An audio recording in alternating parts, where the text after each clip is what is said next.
this is, I believe, our red team on my screen. It's going to take me a little bit of time to get used to these things, and I'm stoked because my favorite hero in the game, I'm writing a love letter to her as we speak, is Zarya. That's going to be Claws on Zarya. Faizu is going to be running the aforementioned Reaper. Silent Doom on Winston. Paduha is going to be Genji. Noodles on Lucio. Chorolo on... Crollo. Yeah. Crollo, yeah. Take a look here at the 425 lineup. We'll get Rubicon on the Zenyatta, Dicker on the Lucio, Anak on Winston, Shark on the McCree, Hardy on Zarya, and Kenzie running things out here on the Tracer. And things are getting started here with a bang. Both teams fighting on top here on Nepal. Both teams losing one player in the beginning. As Fast and Furious here is Crollo able to take out Anak in 4v4 right now. As both teams getting into it, the beginning of Nepal, always Fast and Furious. Crollo right now getting on top of the Zarya, is able to fan the hammer, takes out Artie, but still a very even fight here from both teams as we start out here in Nepal. Yeah, Prets got the better of that towards the end. They're only the Reaper now on the, or only the Tracer now on the point, but they are reinforcing 425 is Winston gets on the point, gets a little bit of positioning, but they have to be careful not to really trickle deaths here. Yeah, no, trickling deaths in Hill is definitely not something you want to do. Prets with more positioning on the point. Rubicon gets in at 76, but that's a little bit of a dangerous area. 76 can't really get away from these situations a lot of time, but he is able to clutch it out, takes down the Zarya. As a result, it's looking like 425 should be able to get the first cap here of the game. Yeah, now it becomes really hard for the offense to take back the point. I mean, once you grab control of the point on the map, you're in a great position. It's really up to the other team to force you to make a mistake, to really take a fight on you. You can just chill. Ultimate-wise, blue team definitely coming a little bit ahead. 425, they will have a Deadeye up in a moment. And there's Zarya at 57%. Of course, attacking Zarya and Claws on the side of Prets. Going to have that Graviton in 30%. Here we go. Next fight is underway. Already taking out Silent Doom. But look at Crollo going off with a double kill. Makes it a triple. And not a bad attack here coming out from the side of the Prets. Fugo takes out Shark, and this should be all they need to take this point. Yeah, it should definitely be their fight. The High Noon got a couple. I think it just came off really late. I think actually the High Noon did really well because there was a lot of damaged heroes. He kind of popped it and dropped it immediately, took down two. Of course, he's McCree, took down another there. That's why he's so strong. McCree doesn't really necessarily trade or give you 1-for-1s or maybe 2-for-1s. He gets 3 O's. Look at Fugo. Fugo could be dropping the Dragon Blade at any point. We do see from the offense of 425, they drop the sound barrier. They're moving in, but here comes the Dragon Blade of Fuho. Getting into backline, has 2 kills, makes it 3. Slicing and dicing his way through the side of 425. And Genji Dragon Blade, of course, one of the more powerful ults in the game. Well known for wiping teams out over and over again. Yeah, it's similar to what I was talking about in McCree. It's one of those abilities that allows you to snowball when you really need big trades, when you need to win a fight in dominating fashion. High Noons, Dragon Blades are the ultimates to get it done. I need healing.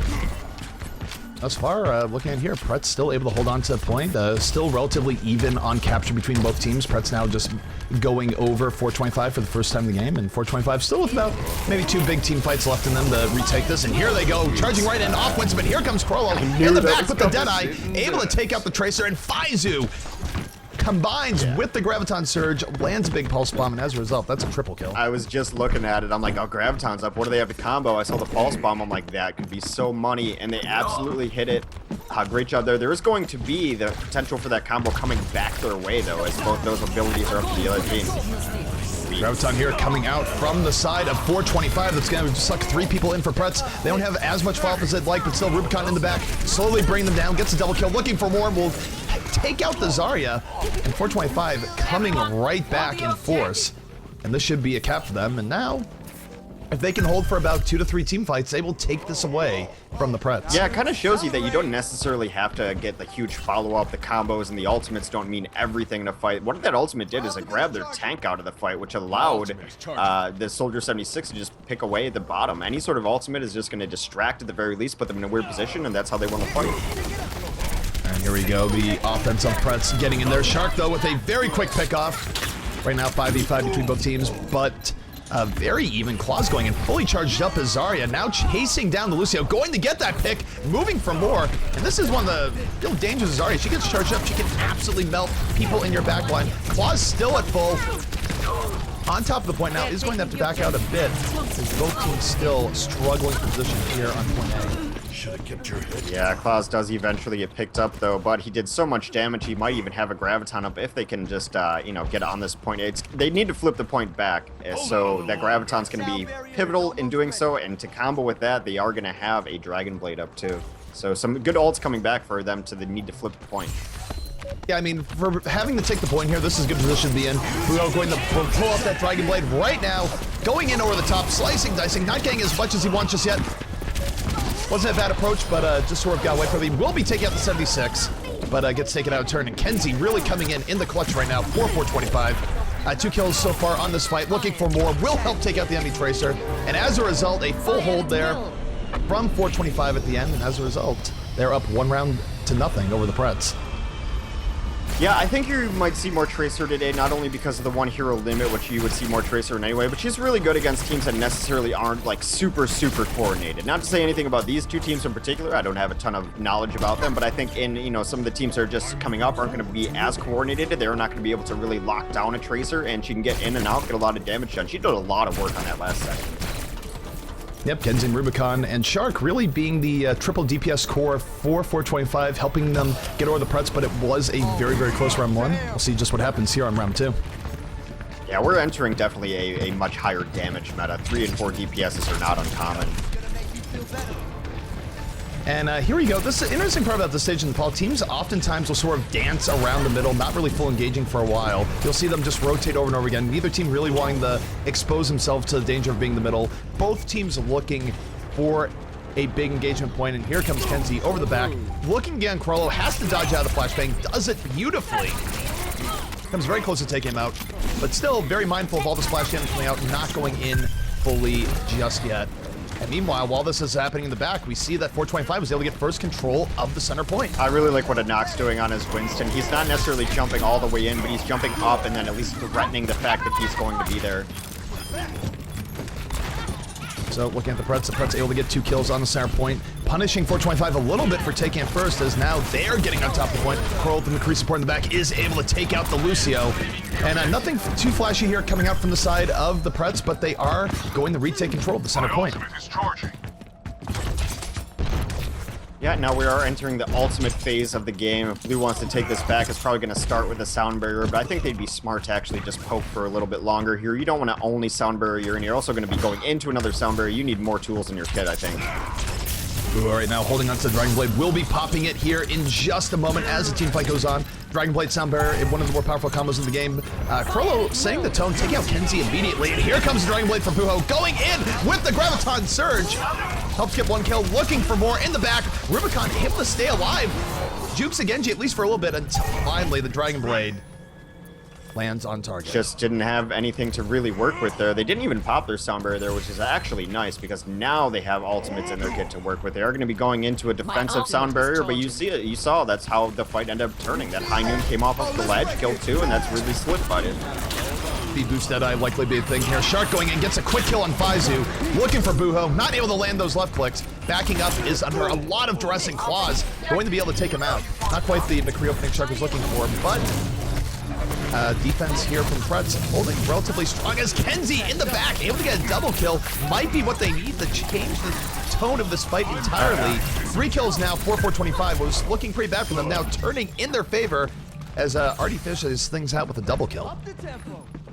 Yeah, really nice there. And again, like, for all the ults aren't coming down necessarily, which actually ends up being a good thing because now they have a lot of ultimates to be able to defend. They've got Graviton and then also Tactical Visor. High Noon's in there. We might be seeing this Graviton in just a second here. Graviton is going to come out. Not going to get as many people as he wants. 3 people is still plenty. As Shark with the follow-up on the Deadeye gets the triple kill. And Graviton Surge definitely working out for the side of 425.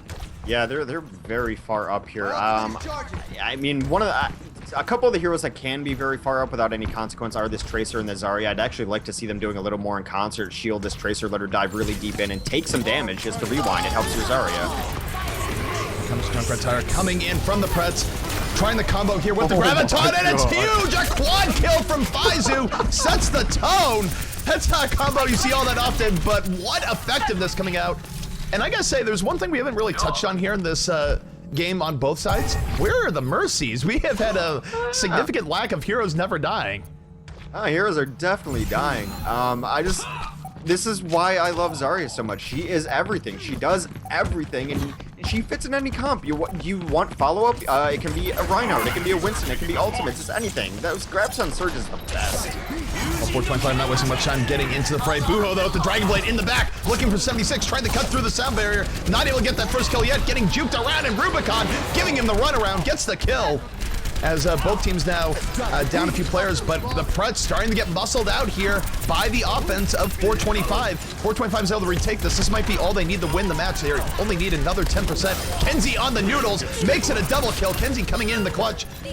And this might be it. 425 now only needing another 7%, and this is panic time for the Prets. I mean, it might feel redundant, but this is such a good McCree map. Just the distance and the sightlines he can have for his high noon ability is amazing. Now they're going to be trying to trickle on the point and do the best they can to stall it out, hoping for a miracle. It's not going to come, though. You see a graviton happening in the back. That will be just enough delay for 425 to take the map. And because this is this is a best of one double limb, Prets will be knocked into the losers bracket, and 425 will be moving on. Yeah, I think we're going to see Prets at least win a couple games in the lower bracket, though. They're a solid team that, like you said, we have seen before, and I think it was Metrotone. So, yeah, I mean, an interesting game. It wasn't one-sided. This was just so beautiful. Lots of good graviton plays coming out, especially now teams felt sort of empowered to run Zarya a little bit more freely. A lot of times we'd see teams run double Winston on King of the Hill instead, but with the one hero limit, Zarya coming in and definitely making her presence known. Well, I mean, in two things. One, in just competitive overall, she's found her way back in to be the off tank and the flex. Kai runs her pretty consistently. He's a joy to watch on Zarya. And I mean, just for lower level play, if you want a solo queue or where you're just practicing scrims, there's really no composition that it's a bad choice to put Zarya in. Like, she's not really terrible against anyone. She complements almost everyone on your roster regardless. So if you're really struggling, I don't know who to pick. I don't know what's going on. Go Russian. Go Zarya.